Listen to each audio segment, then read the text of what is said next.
به اپیزود آخر قبل هر شو مهم معمولا میگن گو هوم شو. این رایی که داشتیم استی هوم شو بود به نظرم بیشتر، با اینکه خیلی از چیزای جذاب واسه ثبت شده بود. فیس تو فیس براک و اوبافمی توی قفس، فیس تو فیس شدن رومن رینز و ست رولینز برای بار آخر، و خیلی از مسابقاتی که ثبت شده بود قبل از این شویی که برگزار شد که بهش میرسیم. به شوی رایی که توی لس آنجلس برگزار شد برسیم، با پرومو بین اوبا و براک و حضور تریپل ایچ و آدام پیرس توی رینگ زمانی که قفس اومد پایین شروع شد. راجع به این پرومو واسمون صحبت کن. اوبا اومد تو رینگ، اومد خودشو وزن کرد، وزن کشی کرد. یه مدت این وزن کشی هست، یه مدت نیست. بعد از اون منتظر براک لزنر بودن. حالا وزن اوبا هم 302 پوند بود. بعد از اون طرف براک لزنر اومد. براک لزنر دیگه اصلا دوست نداره فعلا بیاد جلوی اوبا فمی. در قفس رو بست و دیگه دور قفس چرخیدن و پاول هیمن صحبتاشو کرد. صحبتای پاول هیمن هم این بود که براک لزنر شکست ناپذیره توی هلین سل. براک لزنر کسیه که استریک آندرتیکر رو شکست داده. اوبافمی تو قرار نیست که براک لزنر رو کاری بکنی، تو نمیتونی براک لزنر رو شکست بدی. و آخرش هم خود براک لزنر گفت که من توی سامرسلم میبینمت بچ، و در نهایت رفت. که اینجا اوبافمی هم دوباره اومد همون حرفای سابقش رو زد، گفت که حالا درسته که الان فرار میکنی، فرار کن، ولی توی سامرسلم دیگه توی قفس با من گیر میافتی و اونجا دیگه نمیتونی فرار کنی. این حرفا یکم براک لزنر رو عصبانی کرد که در نهایت دوتاشون هم با هم دیگه انگشتای فاکشون رو نشون دادن و دیگه اینجا هم تمام شد و رفت. اوبافمی دیگه تنها کاری که جدیدن اوبافمی میکنه اینه که میاد پلیسا رو میزنه. من نمیدونم مشکلش با پلیسا چیه، یا این پلیسا خیلی فیکن. تروپلش که همینجوری یه گوشه وایستاده، اصلا تروپلش انگار نه انگار. تو حداقل مثلا یه کاره این کمپانی تو دیگه نباید بذاری اوبافمی بیاد پلیسای شهر لس آنجلس رو بزنه اگر این پلیسا واقعی باشن. و یه سوتی هم اونجا داشت میخواست پاوربام بزنه. احساس میکنم مشکل از اوبافمی بود، چون اون یارو وقتی که رفت بالا سمت گردن اوبافمی خودشو پرت کرد پایین، چون فکر کرد همون لحظه دوباره اوبافمی پرتش میکنه پایین، ولی اوبافمی نتونست، دستش لیز خورد و دوباره این کار انجام داد. حالا نظرم رو راجع به این پرومو بگم، هیچ چیز خاصی این پرومو نداشت، همون صحبت های هفته پیش بود. و آیا چیز خاصی دیدی تو؟ آیا چیز جدیدی دیدی؟ تنها چیزی که من دیدم این بود که قفس آورده بودن، قفس هلینوسل آورده بودن که مثلا بگم وای ما یه چیز جدید اضافه کردیم و همین دیگه، چیز خاصی نبود. پلیس که همون پلیسا بود و باز هم ما درگیری اوبا و پلیسا رو دیدیم به جای اینکه براک بیاد درگیری داشته باشه. البته من خورده نمیگیرم این درگیری رو نگه داشتن. زمانی من خورده میگیرم که بعد از سامر اسلم بیام ببینم اینا فقط 6 دقیقه مسابقه دادن، 20 دقیقه تبلیغ یا 20 دقیقه دارن فقط ورودشون و تبلیغ و ایناشون گذر کرده توی سامر اسلم.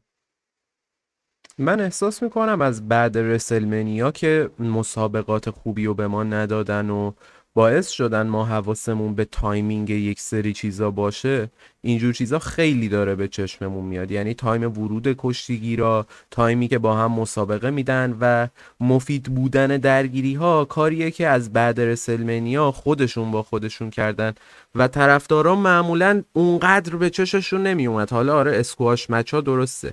به این پرومو بخوام برسم، من گفتم خب تریپل ایچ که حضور داره، اوبافمی هست، پلیسا هستن، من انتظار داشتم یک جنگی با هم انجام بدن که در نهایت مثلا چه میدونم براک لزنر یا اوبافمی فرقی نداره هر کدومشون بود، حالا برنده این درگیریه می بودن تا برسیم به سامر اسلم.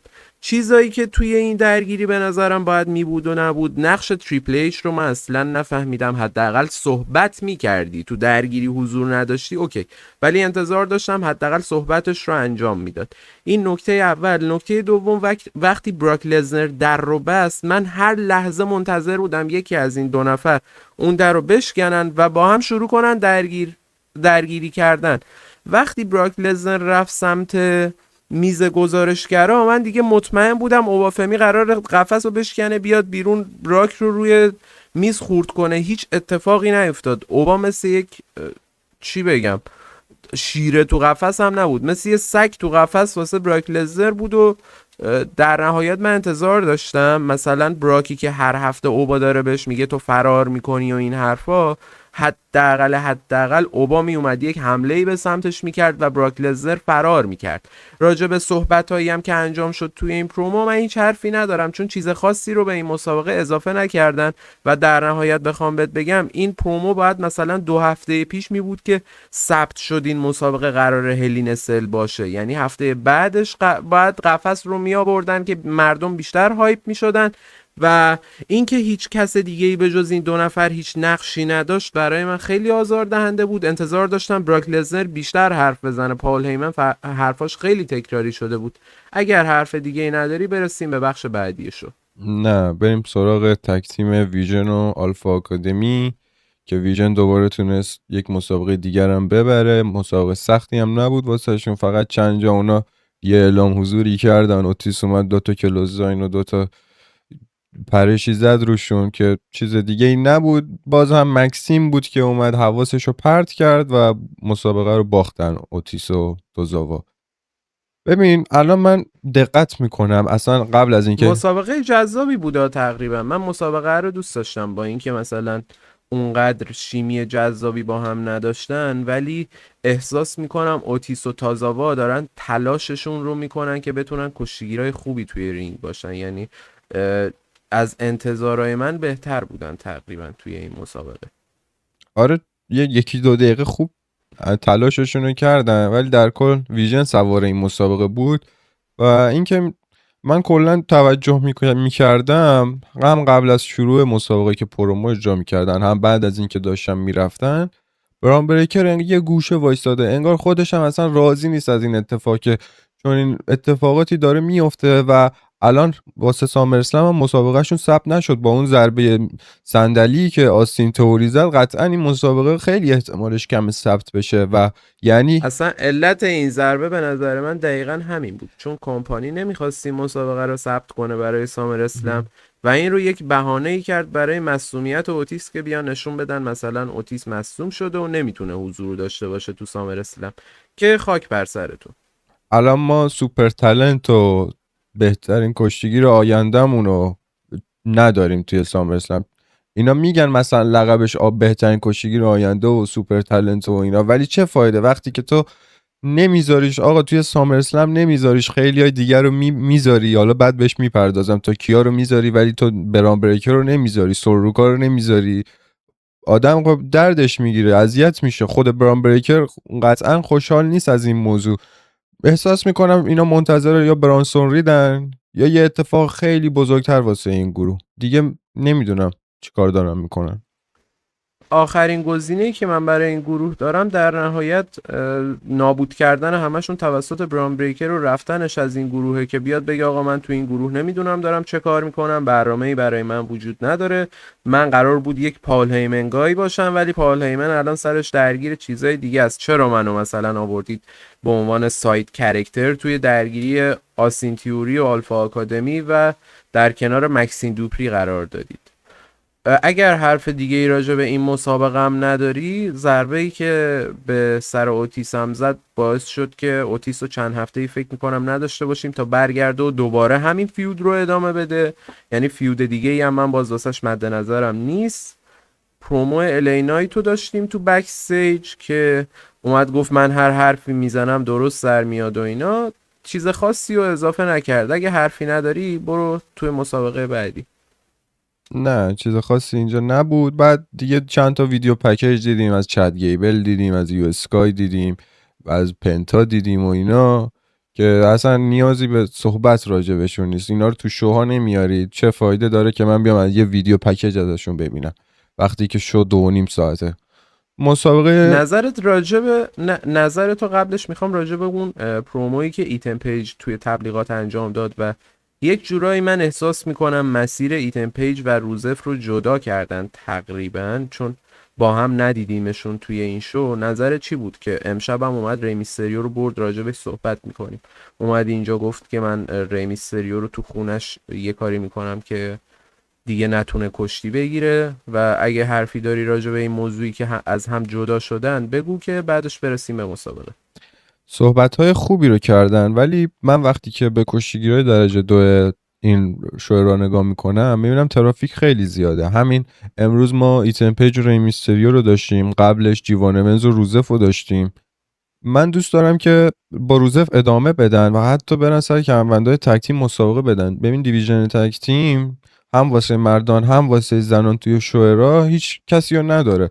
الان همین یه آلفا آکادمی بود، از اون طرف هم استریت پرافیتسن که اونا درگیری مشکلات خانوادگیشونن، هر دوتاشون بچه هاشون تو راهن و نمیتونن باشن. حالا من میگم که شما از ایتن پیج و روزف استفاده کنید دیگه.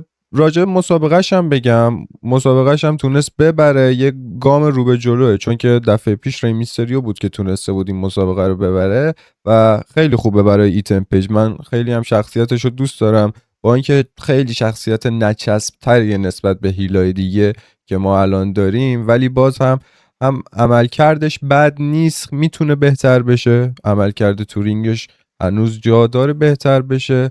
اما همین فرصت ها رو که بهش بدید آقا، حالا شاید 1 سال دیگه 2 سال دیگه تونست خیلی عمل کرده بهتری ارائه بده. شاید تونست مثلا یه رکوردی رو توی کمربند اینترکانتیننتال بزنه دیگه. نهایت چیزی که براش متصورم همینه که من تا 2 سال دیگه بتونه یه قهرمان خوبی برای کمربند اینترکانتیننتال باشه، فیودهای خوبی رو به جا بذاره.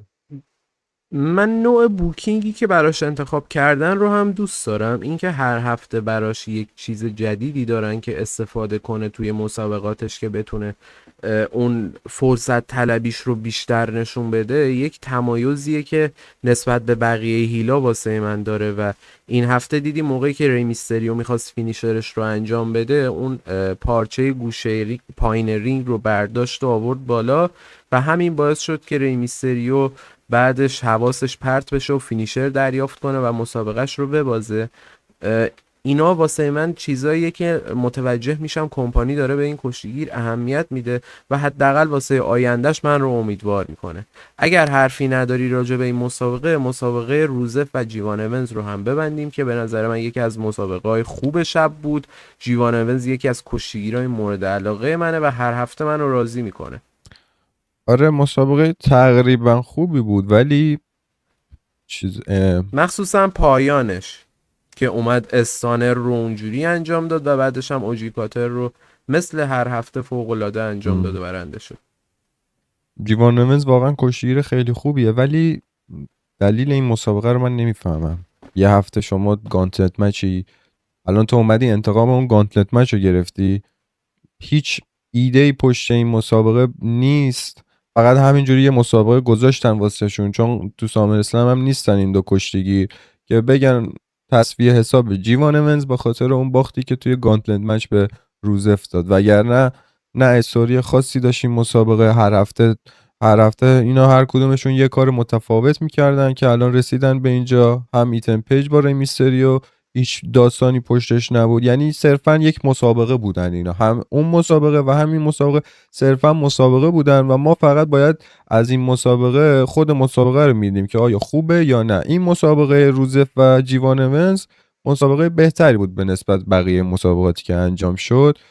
در بقیه مسابقات هم بد نبودن ولی این خیلی بهتر بود و من از جیوان اونز خیلی خوشم میاد، ولی نمیدونم بعدها قراره از جیوان چه استفاده هایی بکنن. من احساس نمی کنم که بهش فرصت های خیلی خوبی بدن مثل اوبافمی. همه چیز بستگی به خودش داره، برعکس تریک ویلیامز و اوبافمی که اون چجوری بهت بگم، اون جسارت رو به دست آوردن که مثلا ما در هر شرایطی کشتیگیرای خوبی ببینیمشون و همین الانش خواستای ما رو برآورده کرده باشن. جیوان اونز یه خورده مسیر طولانی تری رو داره، از اونجایی که توی NXT هم هیچ وقت اون کشتیگیر مثلا نامبر وان اون راستر نبود تو زمانی که فیوداش رو انجام میداد. من تنها انتظارم که بتونن این کار رو انجام بدن اینه با کارهایی که تو NXT نتونست انجام بده بیایید یک پلکان براش بسازید و کارهایی که اونجا انجام نداده رو بیارید تو راستر اصلی بذارید انجام بده. اینجوری من تنها حالتیه که برای جیوانمز متصورم که هم طرفدارا مورد قبولشون باشه که یک کشیگیر فوق‌العاده است و واقعا هم هست، همین که بتونه اون جایگاه رو به دست بیاره که ما ببینیم با مسابقاتی که داره میده، با تلاشی که داره میکنه تونسته این جایگاه رو به دست بیاره. مثل خیلی از کشیگیرا، مثل گونتر، مثل برام بریکر، اینا کشتیگیرایی بودن که اومدن یک جورایی به ما ثابت کردن خودشون رو که چه پتانسیل بالایی میتونن داشته باشن. امیدوارم برای جیوان اونز هم این اتفاق بیفته. و یک انتظار دیگه ای هم که ازش دارم اینه که کار با میکروفونش رو باید بهتر کنه تا بتونه ارتباطش با مردم رو قوی تر کنه. من احساس میکنم که اون تمایلی که طرفدارا نسبت به جیوان اوایل ورودش داشتن رو الان دیگه ندارن، با اینکه لحظه به لحظه کشتیگیر بهتری میشه. اگه حرفی نداری برسیم به کنسرت جو هنری و دنهاوزن. نه، نظرت رو راجع به این کنسرت بگو، من آخرش صحبت میکنم.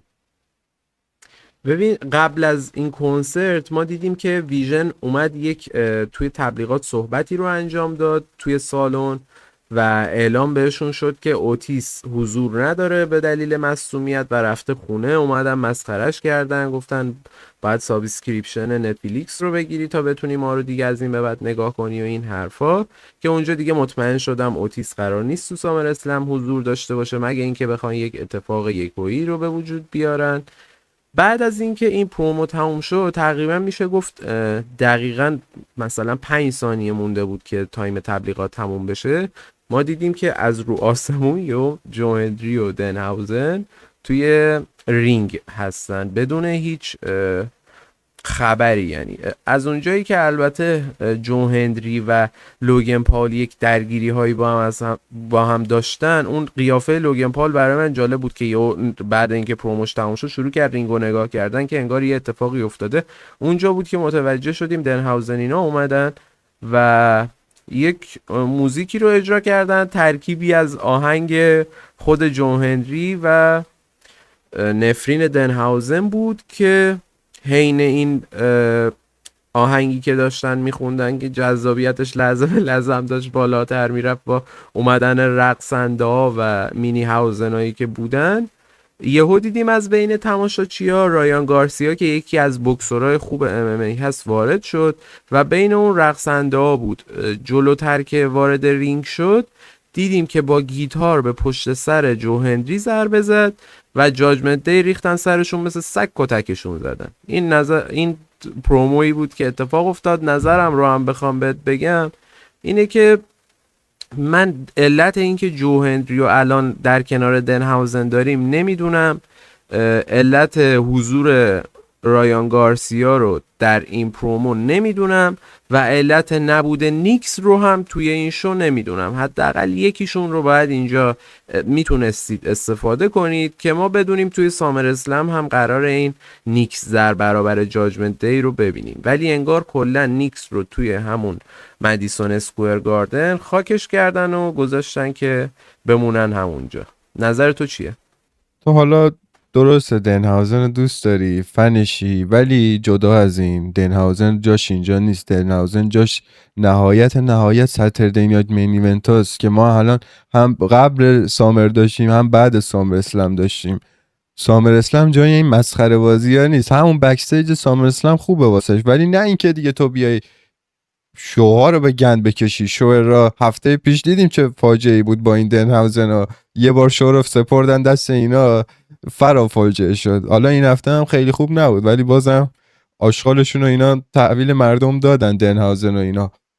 من بازم میگم که جاش اینجا نیست دنهاوزن. حالا تو شاید قبول نداشته باشی. بعد اون یارو کی آوردن؟ رایان گارسیا کیه اون خدا زده رو آوردن. من فکر کردم اونم مثل این رقاصا یه آدم رندومیه که اومده گیتار بزنه، که یهو زد پشت جو هنری و درگیریشون از اون طرف جاجمنت دی اومدن و بعد این جاجمنده، من یه چیزی راجع به این جاجمنده بگم صحبتمو تمام کنم. دامینیک میره توی تریپل ای به الگرانده خیانت میکنه، الگرانده ای که الگرانده اصلی چد گیبل رو شکست داد، بعد میره پیش اوماس، ولی اینجا میاد بازیچه دست دنهاوزن شده. اینا الان سر یک مسابقه پول مچ ثبت شده که این مسابقه هم جوریه که گوشه رینگ یه میله میذارن و بالای اون میله اون کیفر رو میذارن، اون پولهای انسانی رو میذارن که دیگه هر کی دستش رسید اونجا برنده مسابقه است. واقعا هم مسابقه آشغالیه، آشغالیه.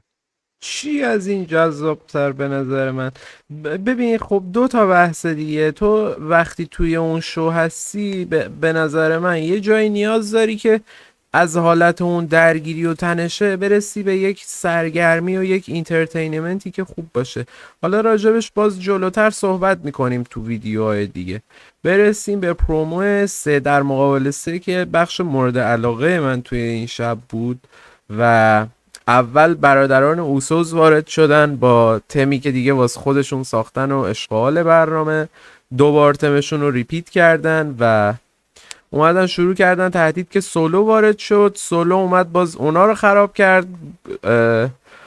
جی بهش گفت که باید برگردی، که گفت که سولو برگشت گفت من همه مردم و خودم دوست داریم این جایی که الان هستم و چه کار میخوای کنی در قبالش؟ میخوای مثلا نیم ساعت دوباره ایت بکشی دست تا این کسخلا بالا پایین کنی، یا میخوای مثلا بری باز دوباره به ترایبل چیفت قور بزنی؟ همه اینا رو گفت و وقتی داشت راجع به مسابقه شون تو سامر اسلم حرف میزد و حضور رویس کیز و الی نایت وارد شد و اونجا الی نایت هم اومد صحبت کرد راجع به اینکه قراره ببریمتون و این حرفا.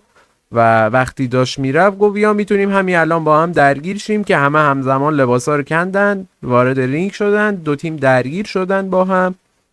دیدیم که جیکوب فاتو اومد و اون ادا اصولش رو تو همین سرعت هم ول نکرد، اداهاش رو در آورد این ورودش، ورود کرد و جفتشون رو زد که دیدیم رویسکیز هم وارد شد و رویسکیز موفق شد جلوی جیکوب وایسه. سولو بهش اول فینیشر زد، پشت سرش رویسکیز اسپاین باستر زد بهش و در نهایت بی اف تی که الی نایت به جیکوب فاتو زد. ولی در نهایت هم دیدیم جیکوب فاتو نمیفته و جی اوسو رو یه جور پرت کرد، نیم متر پرت شد، بیشتر 2 متر پرت شد. آره، این درگیری هم دیگه آماده کرده بودن برای مسابقه شون. مسابقه بدی نمیشه قاعدتا. من توی این فیود سولو سیکوها رو به عنوان یک پادشاه میذارم اون اول. واقعا هم صحبت هایی که میکنه، هم کارهایی که انجام میده، مسخره بازیاش خیلی عالیه. از اون طرف الینایت هم سعی میکنه مثل سولو مسخره بازی در بیاره. مثلا اون رقص جیمی و جی مسخره کرد تو سال 2014، گفت حالا شاید بعدا با سولو اینجوری برقصیم مثل شما. ولی سولو واقعا پادشاهه برای من و خیلی دوست دارم این کاراکترش و این شخصیتی که داره ادامه دار باشه، مثل همین شخصیت هیلی که داشت و به در نخور بود، شخصیت فیسش هم همینقدر ادامه دار بشه. از اون طرف جیکوب فاتو که کارش فقط شده بیاد همینجوری دو نفر درگیرن وسط مسابقه، بیاد بلرزه، بیاد وارد رینگ شو و بزنتشون. دیگه من چیز خاصی بعد از اینکه وارد بلادلاین شده ندیدم. یه مدت می اومد دهن به دهن میشد با جیمی و جی، ولی دیگه الان مخلص شدن ستایشون، توی یه مسیرن. بعد یه سوال دیگه، اصلا رومن هم به روی خودش نمیاره بلادلاینی وجود داره، تیشرتشو میپوشه میاد. من که میدونم شما قراره تو سامر اسلم همه اینا رو سر ما خالی کنید. ببین من از الان میخوام یه پیش بینی واسه سامر اسلم کنم. سامر اسلم احتمالا زیلافاتو قراره بیاد عضو جدید بلادلاین بشه، باعث باخت سترالینز بشه. من یکی از تصوراتم واسه سامر اسلم اینه. نمیدونم، شاید بیاد شاید نیاد، ولی جیکوب هیل دیگه. من صحبت این هم هفته پیش گفتم. الان اینا میان اینجوری ییت ییت میکنن که چی؟ بعد 2-3 بارم این کارو میکنن، 2-3 بارم تمسانگشون رو پخش میکنن، با هوادارا گرم میگیرن. اگه شما هیلید مشخص کنید، اگه فیسید مشخص کنید. همونجوری که سولو مشخصه تکلیفش به خودش، رویسکیز مشخصه، الینایت مشخصه. الان ما اون توی تیم بلادلاین جیکوب هیلو داریم و و جیمی و جی فیس، رومن هم فیس. نمیخونه اینجوری. واسه همین احساس میکنم که از هم دورشون کردن، وگرنه هیچ علت دیگه رو پیدا نمیکنم. یعنی اگر این تیم کنار هم باشه دیگه کامل یه جوری تشویق میگیره، عمرم بتونن اینا رو مثلا کرکترهای بدی نشون بدن. از اونجایی هم که قرار بیشتر راجع به درگیری و مسابقه این سه در مقابل سه صحبت کنیم توی ویدیو پیش نمایش سامر اسلم، میذاریمش برای همونجا و برسیم به یکی از جذابترین بخش‌های شب، قهرمانی راکل رادریگز، اولین قهرمانی سینگل تایتلی که به دست آورد و اون چهره خونینش بعد از مسابقه. برای من هایلایت این درگیری و تبریک به طرفداراش. من خودم یکی از طرفدارای راکل رادریگزم، به نظرم خیلی پتانسیل بالایی داره. ناامید کننده است که الان اینجاست، ولی حداقل میتونیم امیدوار باشیم به قهرمانیش. این کمربند خیلی داره واسه من آزار دهنده میشه. این ساختاری که داره تقریبا میشه گفت هیچ ساختاری نداره، صرفا دو کشیگیر رو در مقابل هم قرار میدن و اگر تصمیمشون بر انتقال کمربند باشه، کمربند رو انتقال میدن بدون هیچ پرومو، بدون هیچ درگیری، بدون هیچ ساختار، بدون هیچ علت. ولی الان دست یک کشیگیریه که واقعا بعد از مدت‌ها میشه گفت هفته هاست داره تلاش میکنه. درست قهرمانای قبلی این کمربندم قهرمانای خوبی بودن، ولی راکل رادریگز کسیه که هر هفته داره تلاشش رو برای این شو میکنه و خوشحالم که اینجا به چیزی که لیاقتش رو داشت حداقلش رسید. راستر زنان یه نگاه بکنیم کلا تو شوئرا تو این یه ماه ما فقط جاجمنت دی داشتیم، اعضای جاجمنت دی داشتیم، ایو اسکای داشتیم، سوروکا رو داشتیم. ما حتی قهرمان کمبند تک تیم هم نداریم. لایرا رو داشتیم که لایرا هم توی این 2-3 هفته فقط میشینه پشت اون تیویه نگاه میکنه این سر این کمربند کیا مسابقه میدن، سوروکا با کی مسابقه این میدن. هفته هم نه بیلی حضور داشت نه لایرا، که بیشتر برای من سوال ایجاد میکنه که آیا بیلی میمونه یا قراره بره. آره راستر تک تیم زنان را که کلا مرده. اونور بیتال اینفلوئنس قهرمان شدن باید حداقل شما اینجا حضور پیدا بکنید. درسته تک تیمی اینجا نیست، فقط همین جاجمنت دیه، ولی بازم شما باید بیاید توی این شو یه کرمی بریزید، یه چند نفر رو اذیت بکنید. اینا همینجوریش 5 نفرن، ما این 5 نفر رو هر توی این ماه همشون رو دیدیم، چند بار با هم مسابقه دادن و اینا. بعد راجع به تایتل رین سوروکا بگم، سوروکا هم فقط جلوی لایرا یه بار تونست کمربندش رو دفاع بکنه، یه بارم جلوی همین راکل رودریگز که راکل رودریگز هم حالا این دفعه هم که مسابقه گرفت، لیو مورگن میاد بهش میگه آقا شما همه کمربندا رو ما باید بریم بگیریم. این مثلا یه دستوریه که اینا میان سر یه کمربند مسابقه میدن بدون هیچ استوری لاینی و داستانی. اگر استوری لاین خوبی داشت قطعا توی سام اسلم این مسابقه رو میدیم، جاش اینجا نبود، ولی جاش مناسب بود. اما من مشکلی با قهرمانی راکل رودریگز ندارم. من قبلا هم گفته بودم راکل رودریگز قطعا قهرمان میشه، چه کمربند درجه 1 چه کمربند درجه 2. ولی از اون طرف هم نگاه میکنم سوروکا کسیه که تازه وارد شده، 57 روز قهرمان بود و یک استعداد خالص حساب میشه. یعنی چنین کشتیگی رو شما تو راستر زنان کم میبینی، همونجوری که شما جیوان ونز رو کم میبینی توی راستر الان مردان.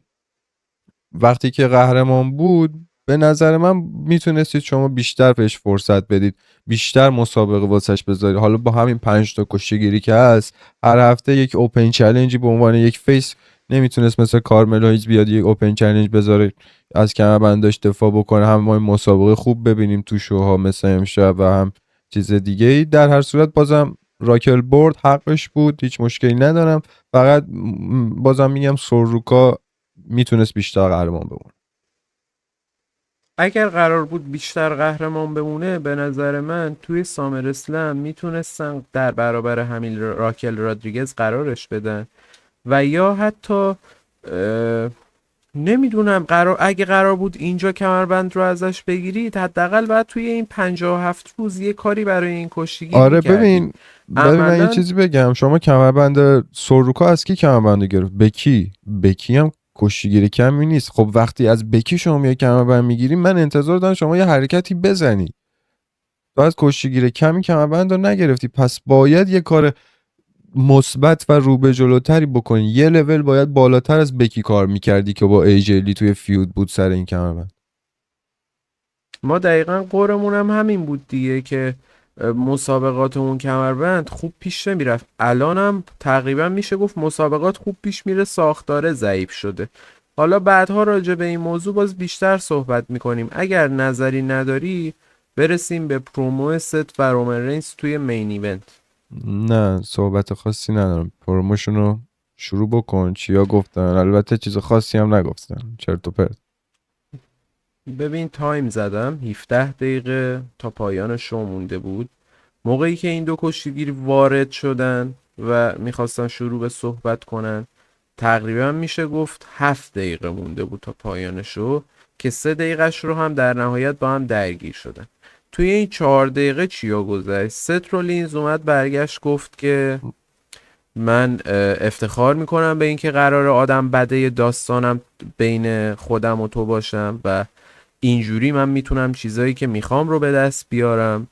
رومن رینز اینجا هی داشت آتیشی تر میشد، سترولینز هم هی داشت این آتیشه رو با بنزین بیشترش میکرد، گر مینداخت و کار رسید به جایی که سترولینز اومد یادآور این شد که من اگر دقت کنی توی تمام ویدیو پکیج ها از تو بهتر بودم. نگاه که بکنی میرسیم به جایی که من توی رسلمنیای 31 وقتی خانوادت اونجا بودن تو هفته های پیش راجع به این صحبت کردی که خانواده من نیاز دارن که برد من جلوی تو رو ببینن.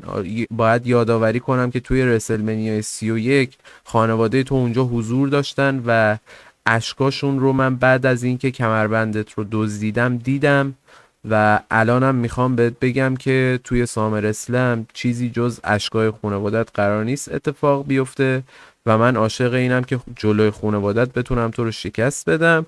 که اونجا رومن رینز اعصابش خورد شد، به سترالینز حمله کرد، شروع کرد زدنش، رفت پایین رینگ صندلی برداره. وقتی صندلی رو برداشت اومد بالا، قبل از اینکه بلند بشه سترالینز روی همون صندلی روش استامپ انجام داد و این شو تموم شد. اولین پرومویی که این دوتا داشتن بعد از نایت آف چمپیونز، واقعا من گفتم که خیلی فیود خفنی میشه. هم دوتاشون کشتیگیرای با تجربه این و هم اینقدر کاربون میکرو.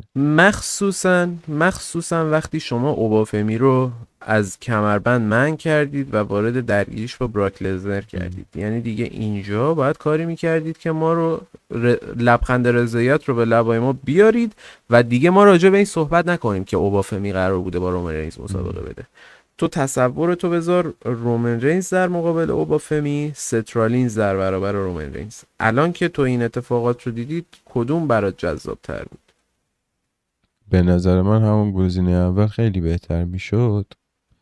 نمیدونم، من اون گفتم اون اولش انتظار خیلی بیشتری داشتم، چون که به ما چیز عالی تحویل دادن. وقتی چیز عالی تحویل میدی سطح انتظارات منم قاعدتا بالاتر میره به عنوان یک بیننده. نه اینکه هر هفته بیاد ست رولینز همین حرفا رو بزنه، رومن رینز یه بار بیاد یه چیزایی بگه که هرس اونو در بیاره، یه بار ست رولینز بیاد هرس اونو در بیاره. در نهایت میخوام اینو بگم، وقتی که مین ایونت شب دوم سامر اسلم، یعنی مین ایونت اصلی سامر اسلمت، اینقدر افتضاح مدیریت شده، اینقدر افتضاح برنامه ریزی شده واسش، چه انتظاری داری که تو مسابقه براک لنزر و اوبافمی داستان خوبی داشته باشه؟ چه انتظاری داری بیلیت بفروشی؟ آره چه انتظاری داری که کودی روز و سی ام پانکت با برادر گفتناشون مین ایونت شاهکاری رو توی شب اول بهتون بدن؟ من از همین الان بهت میگم شب اول یک شب آشغالیه، چون که 3 تا مسابقه زنان داره.